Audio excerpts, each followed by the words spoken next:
They thought Karoline Leavitt's mansion was an easy target, a young woman alone. Just a White House spokesperson with a loud voice. The cartel sneered as they breached her gate, expecting a quick victory. They didn't know her father's genius lived in those walls. Karoline sipped tea, calm, watching their every move. Why would a 28-year-old turn her home into a fortress? Before we dive into today's story, if you find this video interesting, don't forget to hit the like button, share it with your friends, and subscribe to the channel so you won't miss any upcoming stories. You're also welcome to leave a comment and share your thoughts. Every piece of feedback is truly valuable in helping Crossfire Justice improve. Thank you so much for always being with us. And now, let's jump into this thrilling and unexpected story together. The night was heavy with desert silence when Felix Reyes and his cartel crew rolled into Ironwood Valley, Nevada. They thought Karoline Leavitt's mansion, a sleek sprawl of glass and stone, was an easy mark, a young woman living alone. Nothing but a mouthpiece for the White House. Felix, a wiry man with a scar slicing his left brow, smirked as he whispered to his men, "She's just some kid playing tough on TV. We'll be in and out." His team, 6 hardened enforcers from the Sinaloa Cartel, nodded, their rifles glinting under the moonlight. They'd been sent to send a message nobody, not even a 28-year-old spokesperson, could push anti-cartel policies without paying a price.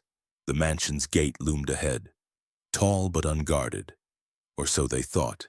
Felix signaled, and one of his men planted a small explosive charge at the lock. The blast was supposed to be quiet, precise. It wasn't. Inside, Karoline sat in a dimly lit study, a steaming mug of chamomile tea in her hands. Her blonde hair was pulled back, and her sharp blue eyes flicked to a security panel on the desk. A red light pulsed steadily, each blink a heartbeat of the house itself. She wasn't pacing or panicking. If you've ever been judged for your age, your job, or the way you carry yourself, you'd recognize the weight in her stillness. Karoline wasn't just a spokesperson, she was the daughter of a man who'd built things the world wasn't ready for. Her father's lessons echoed in her mind. Never let them see you flinch. She sipped her tea. The faint clink of the mug against the desk, the only sound. The panel blinked faster now, and her lips curved into something not quite a smile. Out in the valley, a gas station sat a mile down the road, its neon sign buzzing faintly. 2 clerks, a teenager named Joey and an older woman named Carla, had watched the cartel's black SUVs speed by earlier. Joey had muttered, "Those guys look trouble." But Carla shushed him, her eyes darting nervously. "Don't get involved," she said, turning back to the register. They'd heard rumors about Karoline's mansion, fancy, isolated, probably full of expensive stuff, but they didn't know her. To them, she was just a name on the news, another politician type. They didn't call the sheriff. They didn't want trouble either. That choice, small as it seemed, hung in the air like dust after a storm. Felix's explosive charge went off with a sharp crack, and the gate shuddered but held. His smirk faltered. "What the hell?" he hissed, stepping closer. The gate wasn't just metal, it was reinforced, heavier than it looked. His men exchanged glances, their confidence fraying. Inside, Karoline set her mug down and pressed a button on the panel. A low hum stirred beneath the mansion, like a beast waking up. She leaned into a small microphone, her voice steady but soft, as if speaking to a friend. "Mark, Laya, James," she said. "They're here, somewhere in the house." Her team, 3 shadows she trusted with her life, moved into position. Felix raised his radio, barking orders to try another charge. He didn't know it yet, but he'd just walked into something far bigger than a kidnapping job. Karoline's heart beat steadily, though her fingers brushed a silver ring on her right hand. A nervous habit. The ring was plain, worn smooth by years, a gift from her father before he passed. It wasn't just jewelry, it was a reminder of who she was, who she'd promised to be. The cartel saw a young woman alone, a target they could bully. They didn't see the daughter of a DARPA genius, a woman who'd turned her home into a fortress. Felix's second charge exploded, louder this time, and the gate finally gave way. His men cheered, rushing forward, unaware of the faint clicks beneath their feet. Karoline watched the monitors, her breath slow and even. This wasn't fear. This was justice settling in. What had Felix and his men just unleashed? Karoline Leavitt stood alone in the heart of her mansion's control room. A small, windowless space tucked beneath the grand staircase of her Ironwood Valley estate. The walls were lined with monitors, their soft blue glow casting shadows across her face. She wore a simple gray sweater, her blonde hair tied loosely, and her fingers brushed a silver ring on her right hand, a plain band, worn smooth by time. It was her father's last gift, given before his heart gave out 3 years ago. He'd been a DARPA engineer, a quiet genius who built systems that kept the world safe. "This house is yours now," he'd told her. "Protect it." That promise anchored her now, heavy but steady. As she watched the cartel's men creep closer on the screens, if you've ever carried a legacy nobody else sees, you'd understand why she didn't run. Outside, Felix Reyes barked orders, his voice sharp in the desert night. His team, 6 men in dark tactical gear, fanned out across the mansion's front lawn, their boots crunching on gravel. They thought they were hunting a defenseless woman, a 28-year-old who'd made enemies with her sharp words against cartels on national TV. "Cut the cameras," Felix hissed, and one of his men, a lanky figure named Diego, clipped the wires on a security lens mounted near the gate. The feed went dark on Karoline's monitor, and Diego's laugh crackled through the cartel's comms. "Told you, boss, nobody's home." Felix's scar twisted as he grinned, certain this would be quick. They didn't know the house was watching them through sensors they couldn't see. Karoline's heart beat slow and even, though her thumb traced the ring's edge, a habit from years of carrying her father's shadow. She wasn't just a spokesperson, she was the keeper of his life's work. The mansion wasn't just a home, it was a fortress, laced with his designs. She leaned toward a microphone, her voice soft but clear, like she was calming a friend. "Mark, Laya, James," she said. "They're at the perimeter. Stay sharp, somewhere in the house." Her team, 3 people she'd chosen not for money but for loyalty, nodded in silence. Mark, an ex-Marine with a limp from an old war, checked his gear. Laya, a cyber expert who'd hacked Pentagon systems for fun as a teen, tapped her keyboard. James, a former SEAL with a knack for traps, waited in the dark. They knew who Karoline was. They always had. A mile away, at the gas station on Route 50, the neon sign flickered, bathing the counter in a sickly green light. Joey, the teenage clerk, wiped his hands on his apron, his eyes darting to Carla, the older woman restocking cigarettes. They'd overheard the cartel's men earlier, laughing about teaching some girl a lesson. Joey had wanted to call the sheriff, but Carla grabbed his arm. "You want to get us killed?" she whispered, her voice tight. "Those guys aren't playing." Joey swallowed hard, his stomach twisting. He'd seen Karoline once, buying coffee at the station. Her smile polite but distant. She seemed nice, but not important. Just another rich person, he thought. Now, he wasn't so sure. But fear kept his hand off the phone. Back at the mansion, Felix's men reached the front lawn, their confidence swelling. They didn't notice the ground sensors, buried deep, picking up their steps. Karoline watched as one monitor flashed a warning perimeter breach.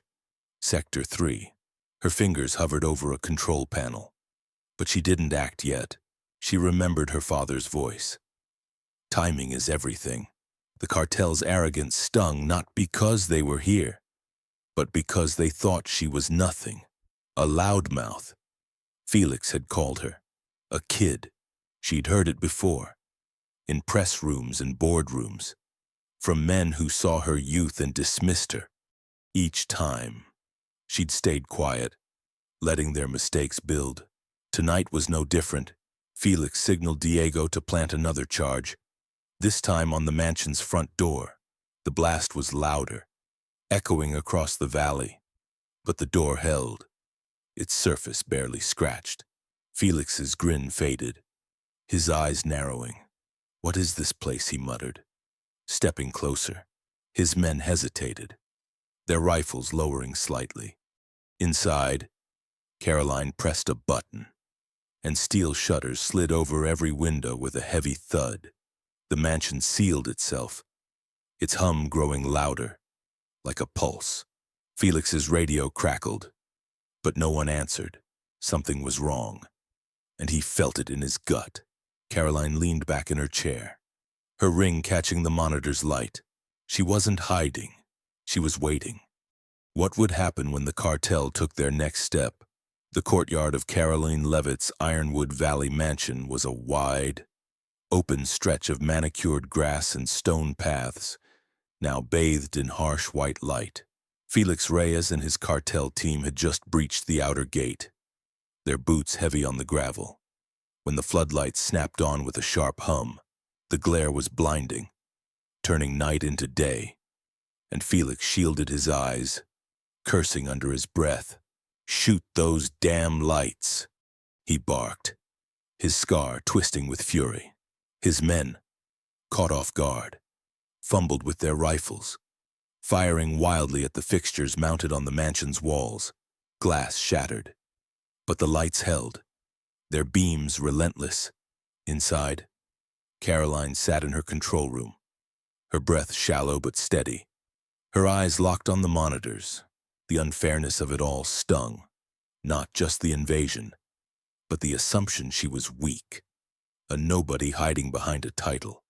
If you've ever been pushed too far because someone thought you couldn't push back, you'd feel the quiet fire in her chest. Karoline's fingers rested on the control panel, but she didn't move yet. Her father's voice echoed in her mind. Never let them see you break. She was 28. Young enough to be dismissed by men like Felix, but old enough to carry her father's legacy, a DARPA engineer's dream woven into the very walls of this house. The mansion wasn't just her home. It was a sanctuary, a testament to his belief that strength didn't need to shout. On the screens, she watched Felix's men regroup, their faces tight with frustration. Diego, the lanky one who'd cut the cameras, yelled something about rich girl tricks, and the others laughed, their bravado masking unease. Karoline's lips pressed thin. They thought she was playing games. They had no idea what they'd walked into. Felix raised his radio, his voice sharp and mocking. "You hear me? Princess hiding behind your fancy toys makes you a coward." The words cut deeper than Karoline expected, not because they were true, but because they echoed the doubts she'd fought for years, in press rooms, on TV, even in her own circles. People saw her youth, her soft voice, and assumed she was out of her depth. Her work against cartels pushing for sanctions, exposing their networks, had made her a target. But it was her choice to stand firm. Now, her home was under siege because of it. She touched the silver ring on her finger, its smooth surface grounding her. This wasn't about fear. It was about protecting what mattered. From a small cabin on the edge of the property, Tom, the groundskeeper, watched the chaos unfold. He was a wiry man in his 60s, loyal to Karoline since her father's days. He'd seen the cartel's SUVs earlier, their headlights slicing through the dark, but he'd stayed quiet, unsure if he should act. Tom knew Karoline wasn't just some politician's kid. Her father had trusted him with glimpses of the mansion's secrets, but calling the sheriff now felt risky. The cartel didn't forgive snitches. He gripped his phone, his knuckles white, torn between fear and duty. A mile away, at the gas station, Joey and Carla were still arguing, their voices low.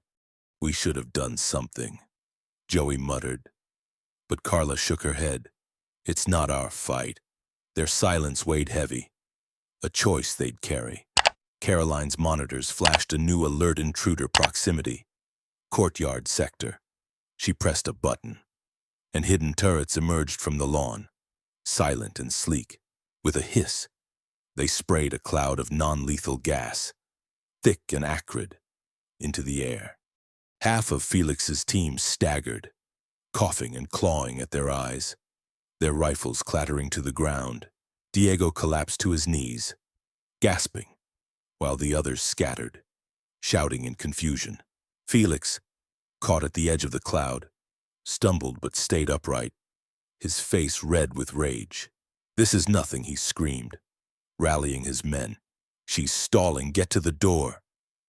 Karoline watched, her heart pounding now, not from fear but from the weight of her next move. She hadn't wanted this fight, but they'd brought it to her.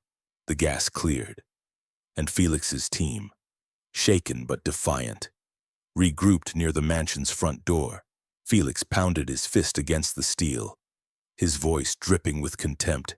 "You can't hide forever inside." Karoline's team was ready. Mark, the ex-Marine, checked a monitor in the basement, his jaw tight. Leia, at her laptop, typed furiously, her fingers a blur. James, hidden in a corridor, adjusted a trap mechanism, his eyes calm but focused. Karoline leaned forward, her breath catching as Felix's men prepared another charge. The ground beneath the courtyard rumbled, a low, ominous sound that made Felix freeze. His men looked to him, their confidence fraying. Karoline's hand hovered over the panel, her ring glinting in the dim light. She wasn't breaking. She was building toward something. What was waiting behind that door? The front entrance of Karoline Leavitt's Ironwood Valley mansion was a grand affair. Double doors of polished oak framed by stone columns, but it was a lie. Beneath the wood lay a reinforced steel barrier, unyielding against the cartel's explosives. Felix Reyes stood in the courtyard, his face flushed with rage as the blast's echo faded and the doors stood firm. "Blow it again," he snarled, his scar twitching under the floodlight's glare. His men, shaken by the earlier gas attack, hesitated, their rifles dangling. Diego, the lanky one, muttered, "This ain't right, boss." But Felix shoved him toward the door with another charge. The night air was thick with tension, the desert silence broken by the cartel's frantic shouts. Inside, Karoline sat in her control room, her blue eyes steady on the monitors. If you've ever been called a fraud while knowing the truth, you'd feel the quiet resolve in her chest. Karoline's fingers hovered over the control panel, her silver ring catching the monitor's glow. Her father's voice lingered in her mind. "The house will protect you, but you protect its secrets." She was 28, a White House spokesperson, but also the daughter of a DARPA engineer whose genius lived in this mansion's walls. The cartel saw a young woman, a loudmouth they could silence. They didn't see the legacy she carried, the systems her father had built to outsmart men like Felix. On the screen, Felix's men set the new charge, their movements sloppy, driven by fear as much as loyalty. Karoline pressed a button, and the floor beneath the front porch dropped away with a mechanical groan. A foam-filled pit yawned open, swallowing Diego and two others. Their screams were muffled as the sticky foam pinned them, their rifles useless. Felix, just outside the trap's range, staggered back, his eyes wide. "What the hell is this?" he roared, his voice cracking. Karoline leaned into the microphone, her voice calm but sharp, echoing through hidden speakers in the courtyard. "You picked the wrong house. The words weren't loud, but they carried a weight that made Felix's men freeze. He spun toward the mansion, his radio trembling in his hand. "You're nobody," he shouted, his defiance fraying, "just a mouthpiece." You think this scares us, but his men weren't so sure. The ones still standing clutched their weapons, glancing at the dark windows, the buzzing drones now circling overhead. Karoline watched them, her breath steady, but her heart ached. They'd come to her home, her father's dream, thinking they could break her. In the control room, Mark, her ex-Marine bodyguard, stood by her side, his weathered face tight. He'd served with her father years ago, knew the man's brilliance. "They don't know who you are," he whispered, his voice low but proud. Karoline nodded, her eyes flicking to a monitor that flickered to life. It displayed a digital badge, her DARPA clearance, a relic of her father's final project, granting her access to this house and its secrets. The badge wasn't just a credential, it was a promise, a tether to the man who taught her to stand tall. She wasn't just defending herself tonight, she was defending him. The drones outside began transmitting, their feeds streaming to a secure server. Somewhere, someone would see this. The world would know, across the property, in his small cabin. Tom the groundskeeper stood at his window, his phone in hand. He'd watched the cartel's men stumble, seen the foam trap spring, heard Karoline's voice over the speakers.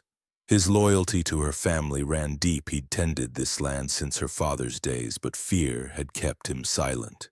Now, the cartel's arrogance, their mockery of Karoline, shook him. "She's not nobody," he muttered, his thumb hovering over the sheriff's number. He thought of her father, the quiet man who trusted him with glimpses of the mansion's defenses. Tom's hand steadied. He pressed call, his voice low but firm as the line connected. "We got trouble at the Leavitt place," he said. "Send help." Felix rallied his remaining men, their faces pale under the floodlights. "She's bluffing," he shouted, but his voice wavered. The drone's hum grew louder, their red lights blinking like eyes in the dark. One of his men, a stocky figure named Raoul, pointed upward. "They're recording us." Boss Felix's scar twitched, his mind racing. He'd been sent to kidnap a spokesperson, not fight a fortress. Who was this woman? The mansion's walls seemed to pulse, alive with unseen threats. Karoline watched from her screens, her fingers brushing the ring. She didn't need to shout back at Felix. Her father's work was her voice, and it was louder than any taunt. The drone's feeds were live now, streaming to places Felix couldn't imagine. What would happen when the world saw the truth? The courtyard of Karoline Leavitt's Ironwood Valley mansion was a battlefield of shadows and light, the floodlights casting stark beams across the chaos. Felix Reyes and his remaining cartel men huddled near the mansion's unyielding front door, their faces pale, their rifles trembling. The foam trap had claimed 3 of their team, and the drones buzzing overhead recorded every move.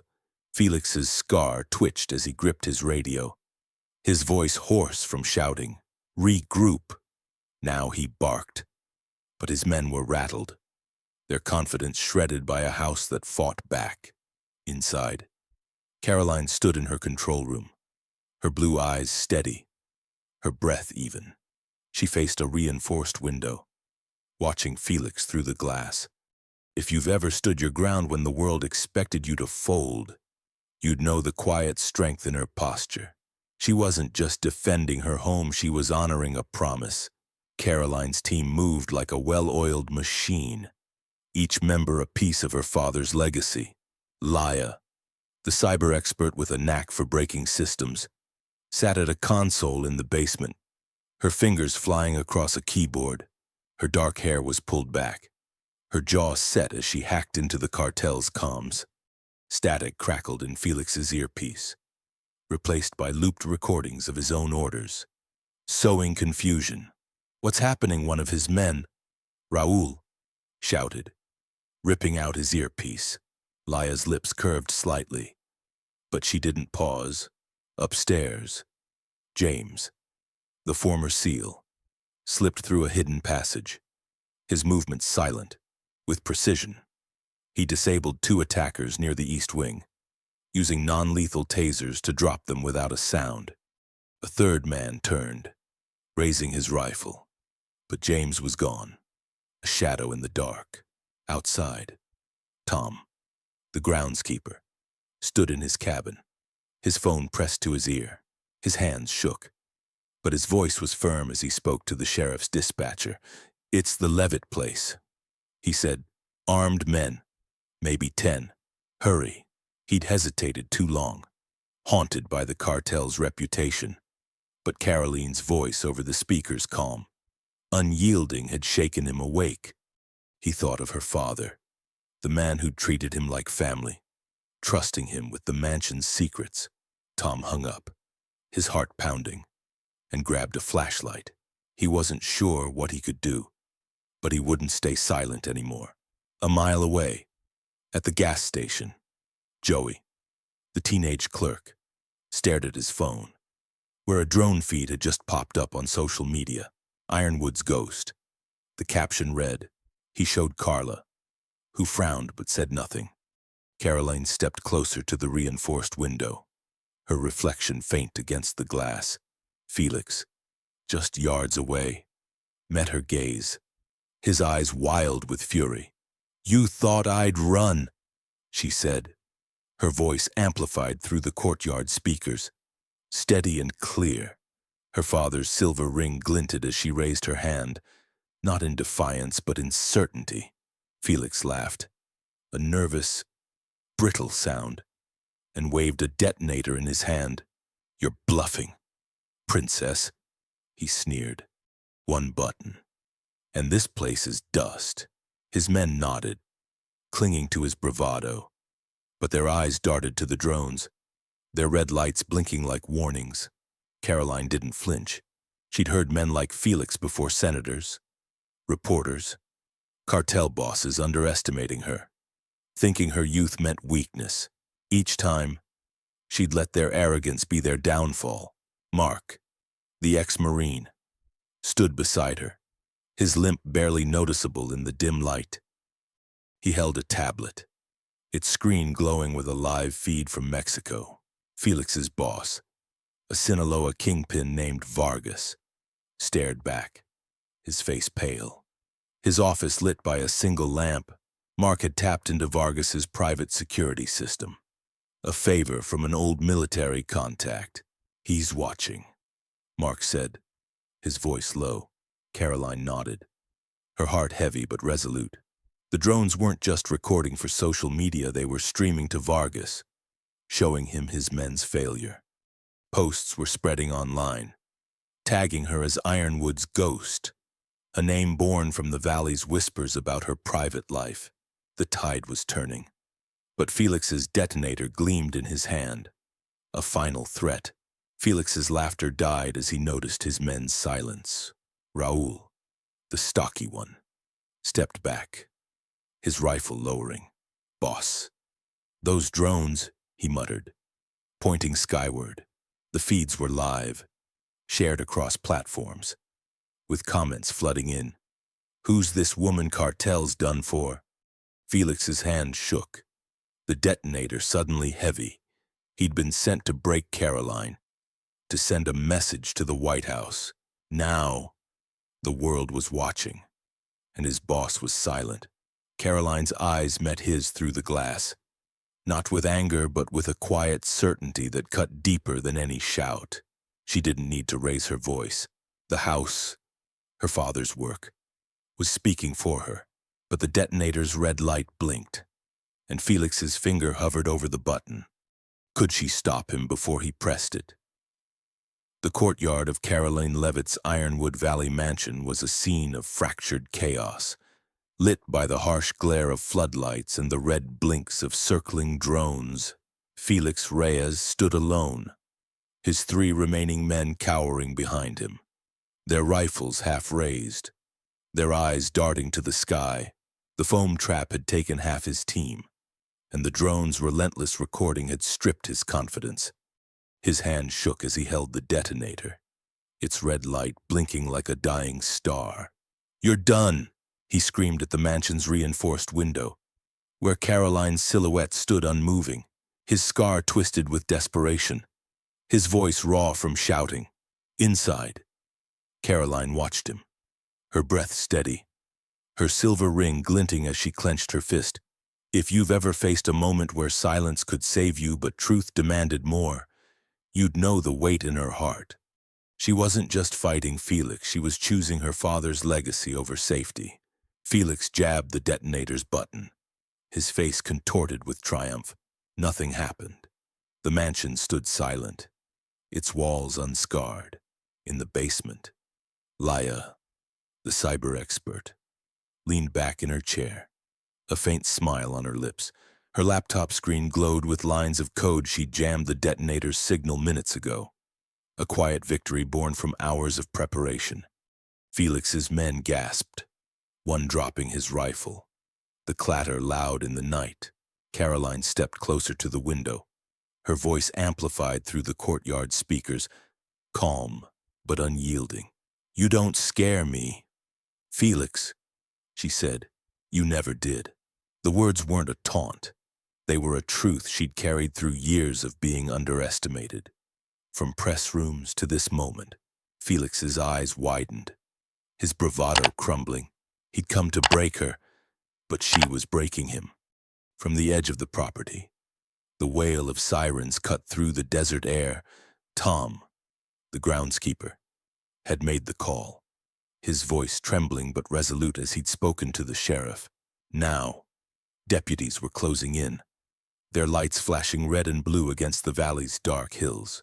Tom stood outside his cabin, flashlight in hand, watching the scene unfold. He'd hesitated too long, haunted by the cartel's shadow, but Karoline's strength had stirred something in him. He thought of her father, the man who'd trusted him with the mansion's secrets, and felt a pang of pride. A mile away, at the gas station, Joey, the teenage clerk, scrolled through his phone, where the drone feeds were going viral. Ironwood's ghost. The posts called Karoline, with thousands of shares. Carla, his co-worker, watched over his shoulder, her silence heavy with regret. Outside the mansion, neighbors from nearby homes had gathered, drawn by the sirens and the drone's hum. They stood at a safe distance, phones raised, recording the cartel's defeat. Posts flooded social media, hashtags spreading Ironwood's ghost. Cartel takedown. Comments poured in. "Who is she? This is unreal." Felix's men saw the crowd, their phones glinting like stars, and their resolve shattered. Raul, the stocky one, threw down his rifle, raising his hands. "I'm done," he muttered. Stepping back, the others followed, their weapons clattering to the ground. Felix spun toward them, his voice shrill. "Cowards," he screamed. But they ignored him, their eyes on the approaching deputies. The world was watching, and they knew they'd lost. Karoline stood in the control room, Mark and James at her side. Mark's tablet still showed Vargas, Felix's boss, watching from Mexico, his face ashen. The twist landed like a hammer. This mansion wasn't just Karoline's home, it was a DARPA testing ground, a fortress built by her father and protected by federal law. No one, not even a cartel, could touch it without consequences. Felix's screams echoed as he realized Vargas had cut him loose, his radio silent. "You set me up," he shouted at the sky, as if his boss could hear. The crowd outside cheered, their voices rising. But Karoline didn't join them. Her eyes were wet, not from fear but from the weight of what she'd done. She'd chosen to fight, knowing the cost: her privacy, her safety, maybe her future. Mark put a hand on her shoulder, his voice low. "You did it, kid." James nodded, his usual stoicism softened. Laya, still at her console, gave a thumbs up. her eyes bright. Karoline touched her ring, her father's voice in her mind. The house is yours. She'd protected it. But the fight had taken something from her. The deputies stormed the courtyard, cuffing Felix's men, their radios crackling with orders. Felix dropped the detonator, his hands raised, his defiance gone.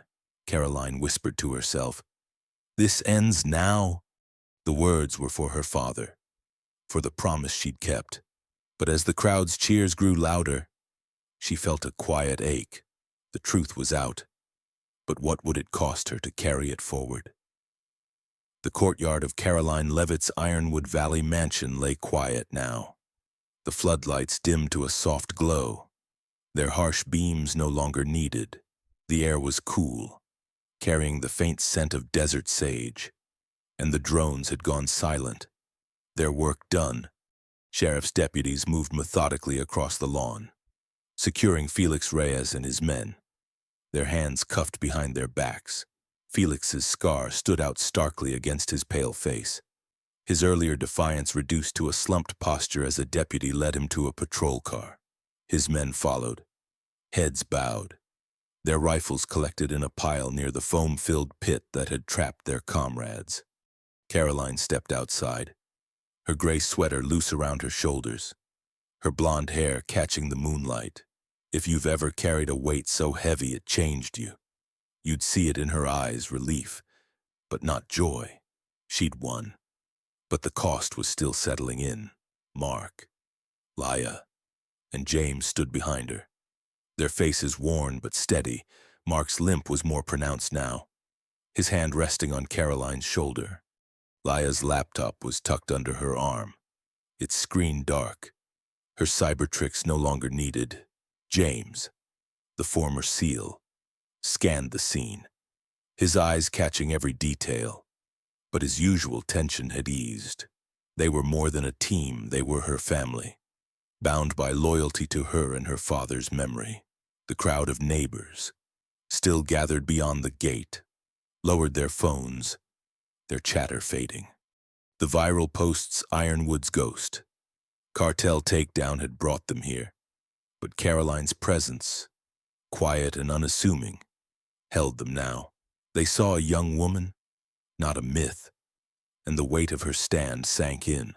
Tom, the groundskeeper, approached from the shadows, his flashlight dangling at his side. His weathered face was tight with emotion, his gray hair mussed from the night's chaos. He stopped a few feet from Karoline, his hands fidgeting before he raised one in a shaky salute. "I should have called sooner," he said, his voice rough.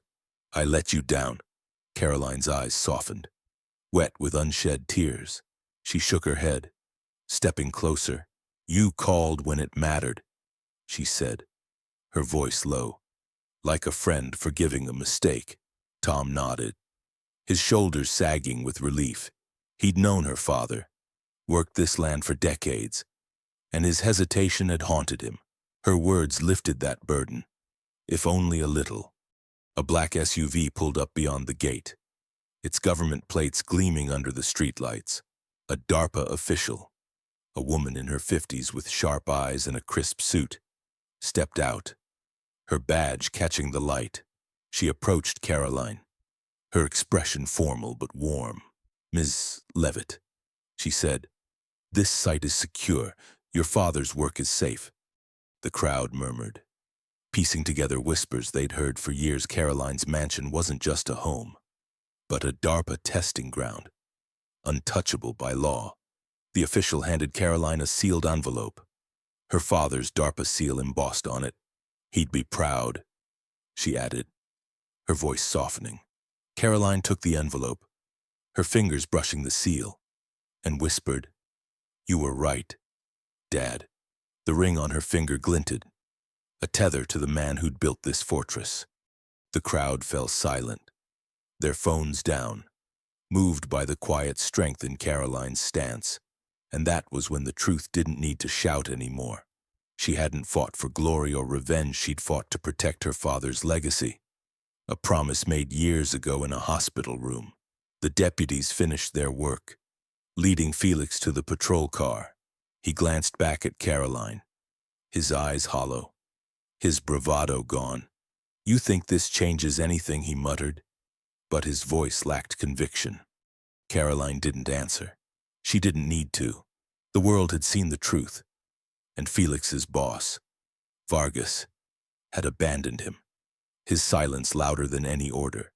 The crowd parted as the patrol cars pulled away, their sirens muted now, fading into the desert night. Karoline's team gathered closer, their presence a shield against the weight of the night. Leia touched her arm, her usual sarcasm replaced by a quiet nod. James, ever stoic, gave her a rare smile. Mark's hand stayed on her shoulder, steady as always. Karoline's eyes were wet, but she didn't cry. The ache in her chest wasn't just for the fight, it was for the life she'd lived in her father's shadow, always proving herself to a world that saw her youth and dismissed her. She'd done more than survive tonight. She'd honored a man who'd believed in her when others hadn't. The DARPA official lingered, watching her with quiet respect. The envelope in Karoline's hand felt heavy, its contents a mystery she wasn't ready to face. The neighbors began to disperse, their voices low, their phones tucked away. They'd come for a spectacle but left with a story, one they'd tell for years. Karoline looked out at the valley, its hills dark against the starry sky. The mansion stood scarred but unbroken, a testament to her father's genius and her own resolve. She hadn't wanted this fight, but she'd finished it. As the last patrol car vanished, one question lingered in the air, unspoken but heavy. What would this night mean for Ironwood Valley, and for the woman who'd turned her home into a legend?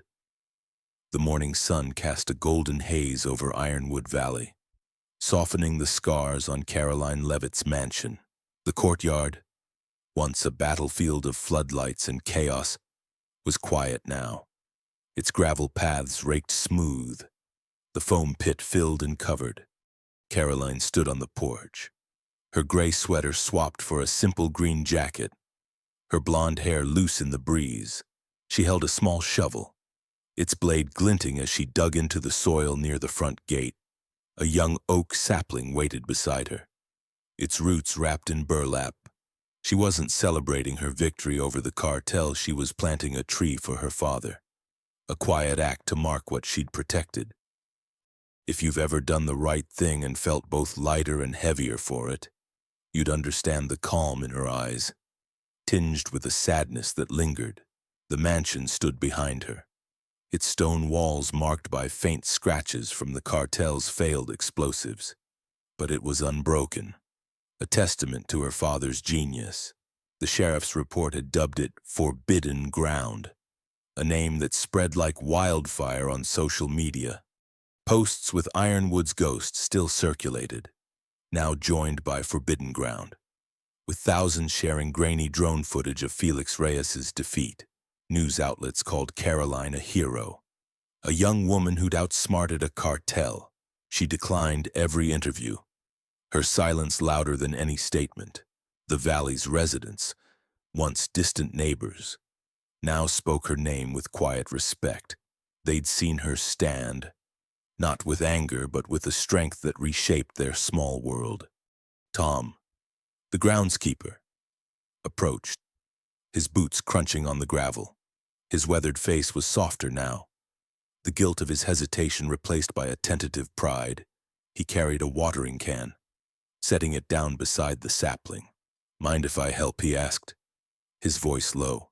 Karoline nodded, a faint smile breaking through.